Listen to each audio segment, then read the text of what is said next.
porque tu tinhas uma polícia que estava frequentemente por cima do cidadão. E o cidadão era controlado com aquela cédula que dava na administração. Quer dizer, tu tinhas que, para ter acesso à escola, para ter acesso a um lugar, por exemplo, ao futebol, tu tinhas que ser um jovem com um perfil bem traçado. Digamos, o marginal aparecia pouco, porque o Soba, por isso aí que eu disse naquela fase, o Soba hoje perdeu o cariz do trabalho que tem que ter. Soba é mais falar de outras coisas, de política, falar de terrenos, mas quando chega na organização fundamental do bairro, onde ele tem a comunidade, o Soba se perde. Agora, naquele tempo, não. Quando o Soba vem para dar um comunicado, a dizer que amanhã vai haver limpeza no bairro, amanhã vai haver vacina no bairro, amanhã não sei, o Soba acompanhava aquilo deles, tinha os homens que andavam a fazer a publicidade. Aí daquele que não fosse. Porque tu tinhas que ser registrado, a tua casa tinha que ser cadastrada, com registro da administração municipal, da Câmara Municipal do Sul. Se tu fosse apanhar na contramão, já sabia o que ia estar acontecendo. Eras um homem vigiado, para qualquer momento tu pegar. Hoje, com esse grande movimento migratório que nós tivemos cada guerra, o interior ficou vazio, todo mundo veio se concentrar nas cidades. Entende-se o motivo. Querem mais formação, tem as escolas aqui. Querem trabalho, tem aqui. Aqui é a capital da província, onde há mais possibilidade das pessoas se desenvolverem. E quais eram os clubes mais famosos? Era o Sporting de Novo Redondo, o Benfica de Novo Redondo. Havia, no tempo colonial, o Porto, era também como o cadidinho do pessoal da Gangula. Havia o Belenenses, onde estava o velho Marcolino, o pai desse Marcolino trabalhava na administração. Eram as equipes, acadêmico também havia, um acadêmico. Era a equipe do bairro, mas o Sporting e o Benfica era já da cidade. A maior parte era do bairro? A maior parte é do bairro. Porque, como podes ver, as estruturas que ficaram são estruturas coloniais. Que é do Benfica, que é o Quilamba. E do Sporting, que contém o Sporting. São estruturas que, de facto... Porque o resto era mesmo de bairro. E tínhamos uma certa, por exemplo, naquele tempo havia uma certa organização, um certo cuidado, acompanhamento. Era o bairro que alimentava essas equipes.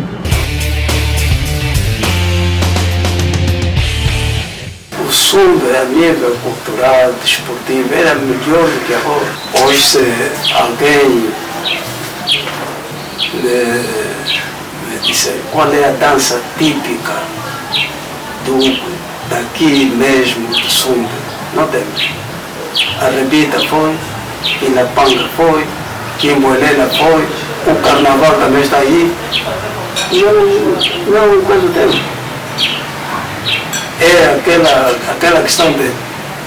Eu vi ontem na coisa, eu vi na televisão, ontem é assim, agora nós vamos fazer assim. Temos que conservar aquilo que é nosso. A cultura não muda. A cultura é a entidade de cada povo. Pode ser melhorada, sim senhor, mas alterar não dá. Então temos que recuperar isso. As escolas de música, de dança, têm que buscar aquelas pessoas que ainda conservam aquelas... Boa gente, o mais velho Aníbal Vilares, que depois chegou a ser o primeiro delegado provincial de desportos e que ajudou a levar o Andorinhos Futebol Clube do Sumbe para a primeira divisão nacional de futebol, foi um grande delegado provincial de desportos e outra boa gente que já não vê memória nessa altura, mas que movimentavam a cidade de Novo Redondo, a cidade do Sumbe. Eu acabo tendo o nome de o homem da voz da palavra fácil, por intermédio do mais velho Benjamin Rui Batista Titita. Ele fazia o programa recordando e apresentava atividades culturais que aconteciam aqui no Sumbe. A vinda dos quiesos, os negoleiros do ritmo. E não me recordo que também aqui veio o super Coba Bantu de Cabinda. E outros, os jovens do Prenda, os merengues. E então, uma dessas vezes, uma das bandas, naquela altura não eram bandas, eram conjuntos. Um desses conjuntos vem para o Sumbe fazer um espetáculo e e eram esquesos, e o mais velho Titita não estava cá. Por algum motivo, ele tinha ido, porque também, ele também trabalhava nos Correios do Sumbe, tinha ido para fora do município. E eu, atrevidamente, vou apresentar esse espetáculo musical. E parece-me que esta música, até com Sumbe, até com muito apigilé, que é cantado pelo Juventino, já falecido Juventino, com uma mãozinha forte do Adolfo Coelho, do GG e outros. Eu apresento a atuação desta banda musical. E quando o Titita vem, se apercebe que eu tinha apresentado uma atividade musical nos Quilambas, naquela altura eram os Quilambas do Inconcon, ele diz, você é o homem da palavra fácil. E então fiquei com esta de o homem da palavra fácil. Havia no Kwanza Sul muitas bandas musicais. Hoje falamos de banda, eram conjuntos. Por exemplo, no Celes tinha os Five Star. Five Star é 5 estrelas. Ainda me lembro do mais velho Novas, no Celes. Ainda me lembro do Ieia, família Pinto. Também era um exímio tocador de viola baixo. Depois me lembro do 14 de abril de Porto Ambim, onde vem o Iela, Gabriel Tiburcio Iela. Me lembro do Alto Roda da Gabela, acho que tinha uma mãozinha aí do senhor Baldino da Silva Mesquita, pertencia a Abamate na Gabela. Me lembro dos Kwanzas no Acucungo, onde tinha o falecido Domingo, viola baixo, que chegou a ser viola baixo dos jovens do Prenda em Luanda, mas estava lá o pai do Yuro da Cunha, o senhor Henrique Cunha, estava também o senhor Vitor, que chegou a ser delegado provincial das finanças aqui no Sumbe. São bandas musicais que me vêm assim à mente nesse momento. No Sumbe nós tínhamos os Bagos Vermelhos do Sumbe, onde apareceram depois o João Rita, o Canguia, o Cachimuene e outras vozes sonantes. Depois vem os Keves, com o falecido José Antônio Sabino, onde vem depois também aparecer o Iela, o falecido Docas, vem o Narciso Ventura, vem depois também o Vavá, enfim, fazem os Keves do Sumbe, com o aparecimento também do Armando Rosa e de outras vozes que fazem o movimento artístico musical da província do Kwanza Sul, que eu bem me lembro.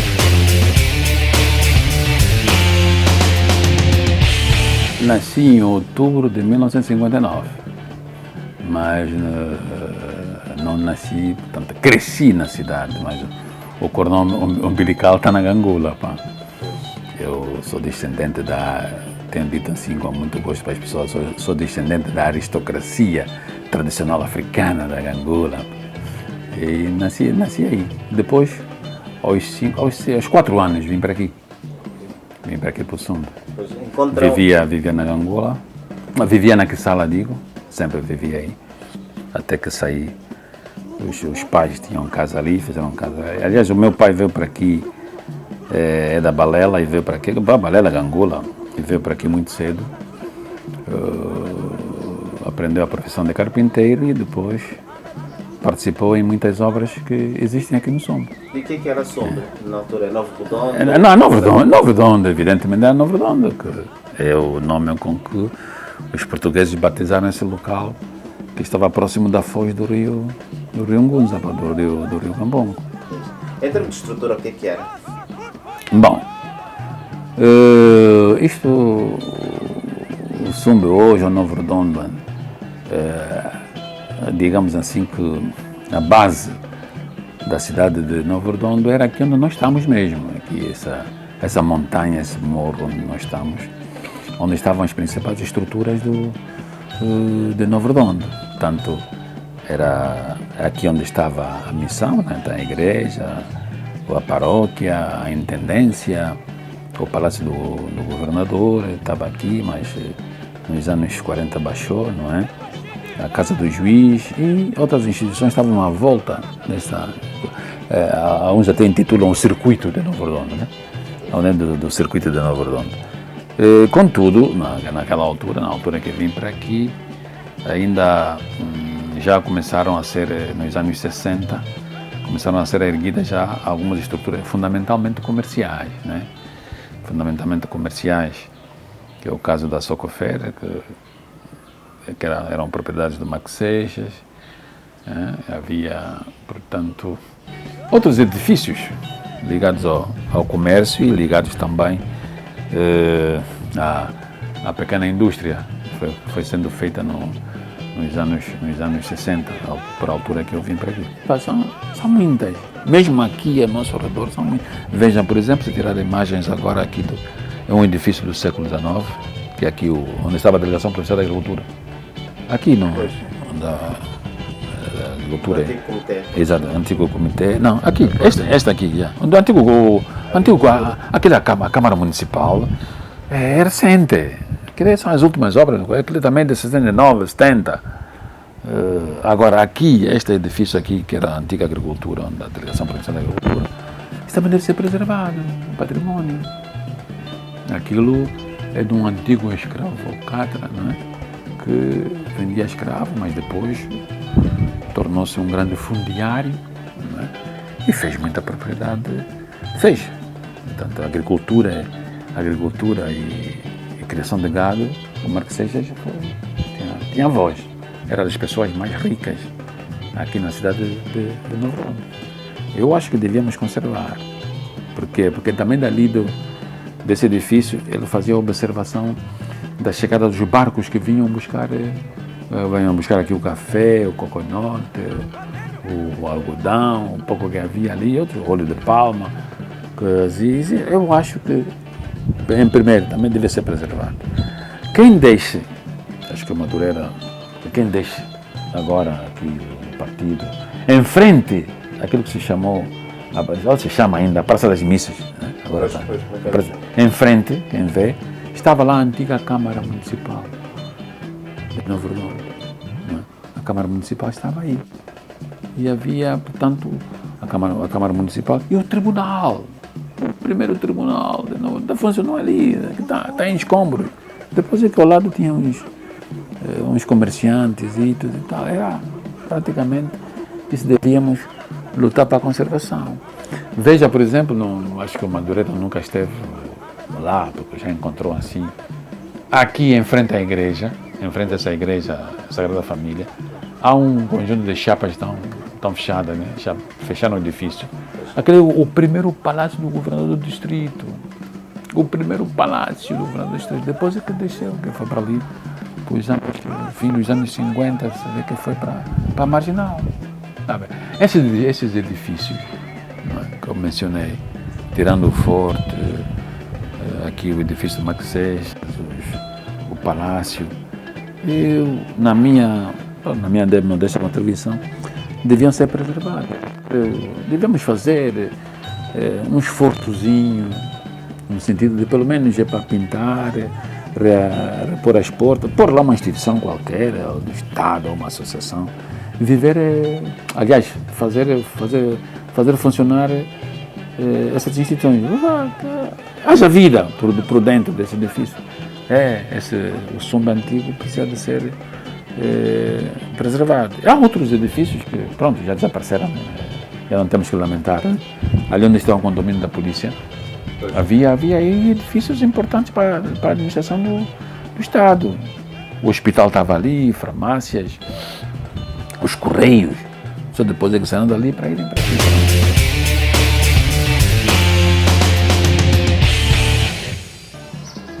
Foram montar o quê aqui? Monacachito. Monacachito é o quê? É uma arma pesada assim como essa, que trabalhava com uma moça chamada Berta. Foi guerrilheira, é da Conda, essa moça.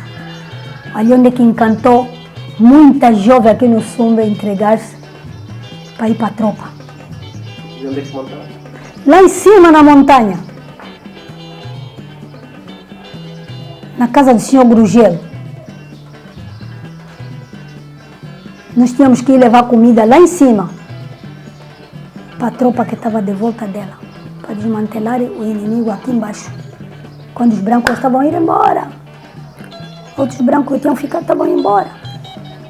E dizem que depois de anunciar a independência entraram os sul-africanos e algumas pessoas fugiram. Quando o sul-africano entra aqui em Novo Redondo, nós tivemos que recuar para Porto Amui. Eu até refugiei na Chicucula dos meus pais. Os meus pais da Chicocula, a minha mãe é que é daqui. Eu refugiei lá na comuna do meu pai. Quando era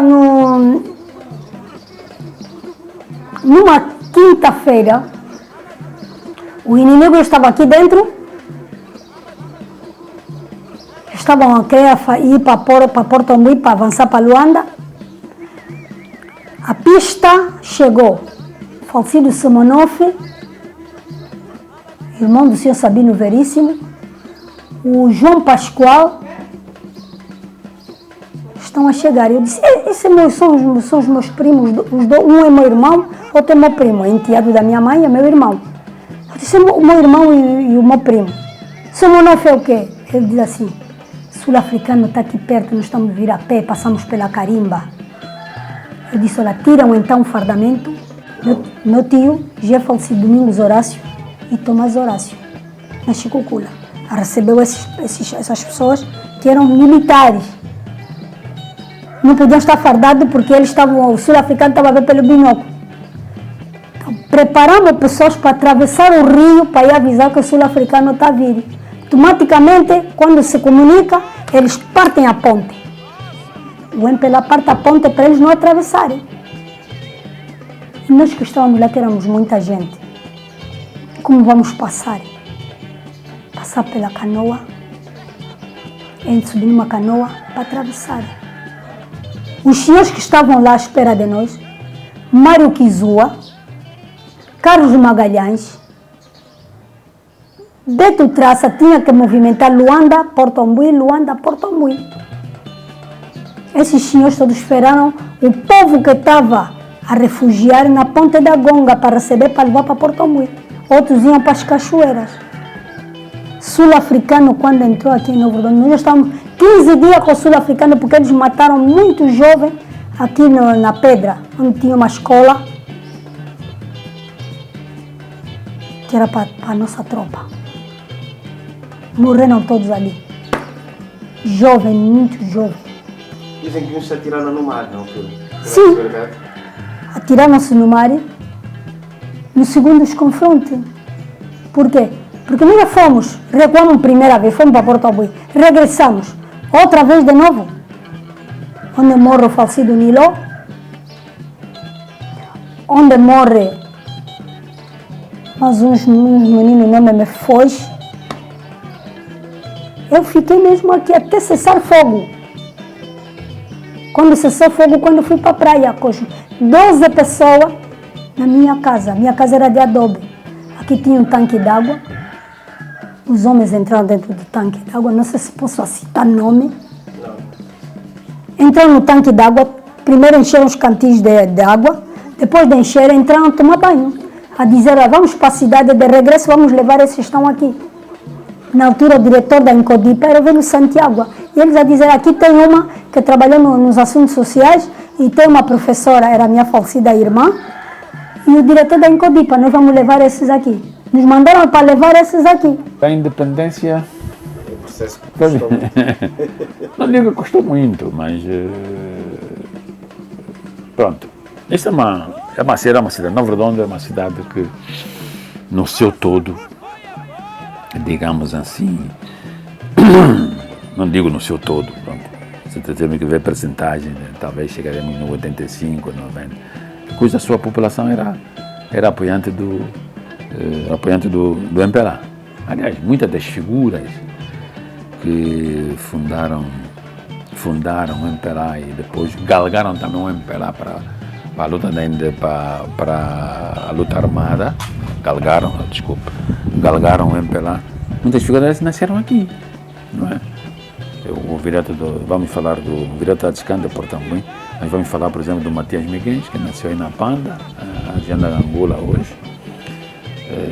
O Carlos Rocha, de Lolo, né? O de Lolo, um homem que traçou muitas questões, muita documentação para o MPLA na guerrilha, é economista, não é? Foi o primeiro-ministro da Economia e Plano em Angola. E então, o MPLA tinha muitos adeptos e, portanto, a independência de Angola foi vivida com euforia. Mas na altura em que se implementa, aliás, quando é proclamada a independência de Angola, o Sumbe estava a ser fustigada pelas forças sul-africanas, os carcamanos sul-africanos, os racistas sul-africanos estavam a ocupar a cidade do Sumbe. Então, o 11 de novembro, muitos de nós já não vivemos como devíamos ter vivido, não é? Fomos acompanhando, eu pelo menos acompanhei a proclamação da independência via rádio, ainda estava aqui, mas no dia seguinte tive que sair porque os sul-africanos já estavam às portas, né? Estavam aqui, nós chamamos aí no Passavento, né? Já estavam já às portas, então tivemos que sair daqui. E, quer dizer, a população do Sumbe não festejou, tal e qual como a população de Luanda, de Porto Ambuim, o ato da proclamação da independência, mas acompanhamos, ficamos satisfeitos que estávamos livres e que a agressão sul-africana iria diminuir, não é? Se os sul-africanos vão já voltar, nós somos independentes, não podem fazer isso, mas a agressão continuou, de maneiras que desde novembro, praticamente o dia 12 de novembro de 75 até 29 de janeiro de 1976, a cidade de Novo Redondo ainda estava ocupada pelas botas dos carcamanos sul-africanos. Esses termos, doutor, carcamano, só para justificar aqui a... Não, o carcamano... o carcamano é uma expressão literária que, felizmente, o Mané Rui foi fazendo nas suas poesias, nos seus escritos. Carcamano significa a pessoa que não é bem-vinda, não é? Indiferente, quer dizer, racistas, a par dos outros, não é? A par dos outros.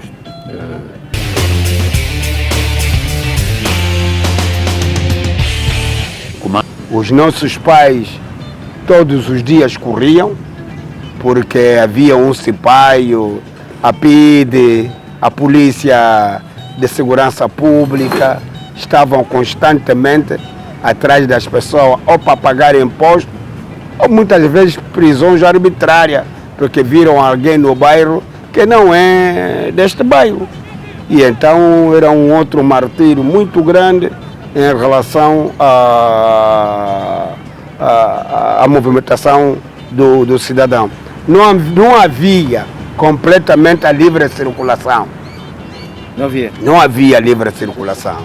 Há uma altura em que havia restrições, só podia vir à cidade aquele que tem cartão de residência, que era difícil. Os mais velhos, aquele que tinham o imposto mínimo pago. Os pescadores tinham uma linha de ação onde deviam passar. E então isso também criava uma certa revolta. Eu vi, de facto, os sul-africanos a entrarem no Sumbe. As dicas começaram a vir a partir da entrada dos sul-africanos em Porto Ambuim, no Kikombo. Depois chegaram até o morro daqui da cadeia e começaram a lançar obuses para a zona do Xingo, para o morro do Xingo. E creio que ainda chegaram a atingir um dos nossos comandantes naquela altura. Mas eu era tão pequeno que vivia em casa do meu avô, João Sapateiro, no Xingo, e nós tivemos que nos refugiarmos nas salinas de Ungunza, mesmo junto ao mar, onde nos escondemos, mas eles depois lá chegaram, felizmente não fizeram nada de mal a nós, e depois regressaram. E ficamos aqui com os sul-africanos. Enquanto ficamos aqui, eu ia ver a nossa casa no Inconcon, porque os meus pais haviam fugido, é assim que se diz mesmo, para a zona da Gangula e foram parar até no Cambalo, do outro lado do rio. Então eu ia sempre em casa no Inconcon para ver como estava a casa, estava toda cuidada. Felizmente não assaltaram a casa, mas eu fiquei com meus avós no Xingo. Depois das salinas onde nos refugiamos, voltamos para o Xingo, ali junto à cerâmica do Xingo, a fábrica de tijolo, e fiquei com meus avós ali. E víamos a passagem dos sul-africanos quando iam para as cachoeiras do Binga, quando iam para a zona do rio, quem vai para Porto Ambuim, a lançarem obuses, enfim. Mas demos conta que depois eles voltavam, iam, por exemplo, 15, 12 blindados, voltavam 10, voltavam 9, porque lá também já estavam as nossas forças armadas e com os nossos irmãos internacionalistas cubanos davam respostas a eles e muitos deles não conseguiram passar porque era a intenção deles passarem por Porto Ambuim em direção a Luanda ou passarem pelas cachoeiras do Binga em direção a Gabela para tentarem chegar a Luanda, mas ali foram travados pelas FAPLA e também pelos internacionalistas cubanos. Dos nomes sonantes que me vem agora à memória é o Sr. Beto Traça, era o delegado do MPLA no Kwanza Sul e vivia no Sumbe. E depois o falecido comandante Cassange tinha vindo de Benguela, estava em Porto Ambuim e vinha para tentar criar uma barreira defensiva no Morro do Xingo e que a história diz que ele terá tombado lá em cima no Morro do Xingo, atingido por um obus dos sul-africanos. Outra figura de destaque é o comandante Raul Dias Argüelles, um comandante cubano que ao fazer a barreira na zona do Ebo, infelizmente também foi atingido e acabou morrendo. E havia outros comandantes, outros militares que tenazmente lutaram para defender esta parcela da província para que os sul-africanos e outros não passassem por aqui para atingirem Luanda e impedirem a proclamação da nossa independência. Foram combates muito duros, em que apareceram muitos de nossos gloriosos combatentes em defesa da nossa independência e que infelizmente acabaram a vida nesta luta.